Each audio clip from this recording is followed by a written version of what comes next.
Chanan, Ankitayo, Chairman Amritayo, and you're watching the Dal Sisters.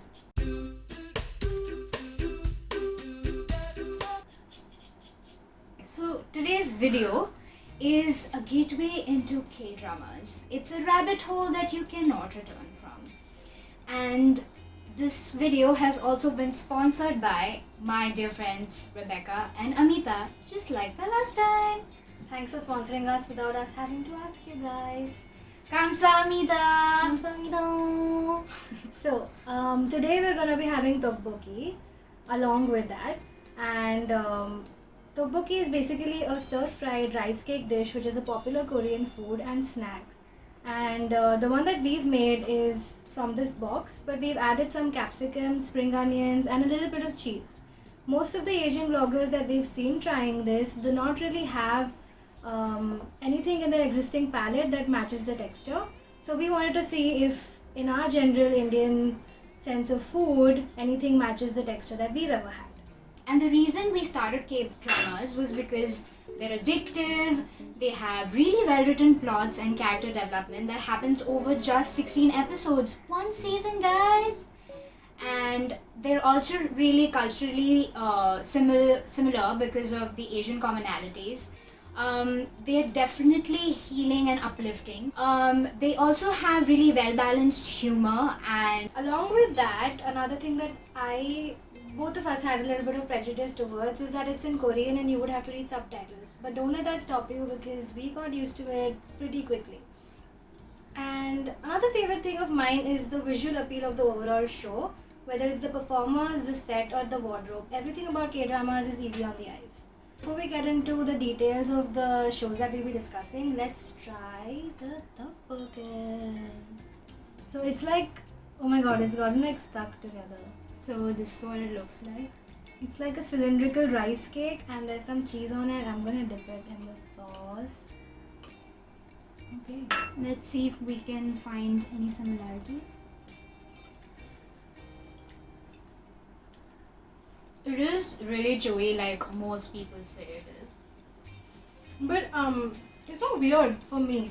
Yeah. The texture is not too shocking for us, I guess, because it's similar to like a more chewy version of a modak cover, like different kinds of modaks that we have across, states, India. across India. Usually the coating is made of a kind Rice of flour and semolina. semolina, yeah. Right. that is, so it's similar to that but like more chewy. And another thing that it's similar to is this thing we make in Odia cuisine, which is which you put in like a kheer, like a sweet dish. So it's similar to that, which is Gointa very- pitha. If any Odias out there, that's what watching, it is. yeah. Monda pitha. Hmm. A little more chewier version of the outer covering. But the sauce is yummy. I think the cheese and the capsicum are I yummy. love how the spring onions taste along with Yeah. the. It's going really well. We took a big chunk of cheese. So the first show we're gonna talk about is Itaewon Class. Itaewon Class has, to give you a context, it's a classic revenge story that takes you through an entrepreneur's success story. It also deals with friendship and grief. The OST is fun and motivating, and there's some sad songs here and there. I can fly the sky. Never gonna stay. 내가 지쳐. One day I wake up feeling. To put it in short, the show is like a raw display of human emotions and personalities. And one thing that stood out for me in the plot was the strong female characters the show portrays. Kim Dami and Kwon Nara both play incredibly different and personas of women that are independent, headstrong, and unapologetically themselves. In addition to everything that she said, the reason why you should watch it is because it covers a lot of contemporary social issues. There's representation from a person of color and from the LGBTQIA plus community, which is rare and really refreshing to see on a Korean TV show. Classism and the power for greed and money have been shown blatantly here. So although there are lead roles, the supporting roles, the guys who are playing supporting roles have been given equal screen time, and their character development is just as crisp and beautiful as the main leads. Yeah. The bond between all of the characters is really like the essence of the show, I think. And even Park Seo Joon's character, Park Seroi, is literally his moral compass is like the backbone of the entire show. And overall, because of all of those things, it has a certain kind of international appeal to it, which is also why it was trending on Netflix for a while. Mm-hmm. Brilliant. Go watch Itaewon Class. Yep. So the second show that we're going to talk about is Hello My 20s. So it's about the bond between roommates, starting university, toxic relationships, financial struggles, and it also deals with mental health. The Westie is something that will definitely get you in touch with your feelings. 잠들고 잠 아주 많이 빨리 달릴 때 이제 마지막이라고 The overall storyline is focusing a lot on how the relationship between roommates is not exactly friendship, but it's also not exactly family, but something that sits somewhere in between in a very special way. And we both really relate to that because I've lived in the city alone for about 2 years between my university life, and she has lived in another country for about 4 years. And it's so beautifully showing all of it realistically, how you have to deal with adjustments, getting to know this complete stranger and share a house with them. So the show has 2 seasons. It does, and I think the second season was taken up by Netflix.